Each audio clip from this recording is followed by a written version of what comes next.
Kusog yun ni sa atong tagsa-tagsa panimalay. May banla sa atong mga hinaguan. May kuha o kinabuhi sa atong mga igsoon. Ani ata karon isip buhi kaayo nga testamento sa kaayo sa atong Ginoo. When times were difficult, you chose hope. When the city needed you, you showed up.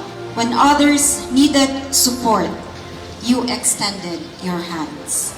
You never stop believing that the now can overcome. And together, we will continue building a safer, stronger, and more compassionate Danao City. Danao City is very proud of you, grateful for you, and blessed because of you. Tuguti ko ay paabot ang ako kinasing-kasing nga pasalamat kaninyong tanan. Sa mga department heads ug sa tanang kawani, lakip na ang atong mga higala sa national agencies. Nga kadaghanan ninyo biktima usab sa maong baha. Apan inyong itubag ang mas dakong panawagan, ang panawagan sa pagserbisyo sa katawhan. Inyong ipatigbabaw ang panginahanglanon sa kadaghanan. The people of Danao deserve nothing less but our resolute will. Ato sa balikon ang tagsa-tagsa katahas sa atong buhatan sa pagtampo sa proteksyon sa atong kinaihan. We have to push for a whole of city government approach in order to prevent flooding and to promote ecological protection. Nature, through our rivers, carved for us the boundaries of human development.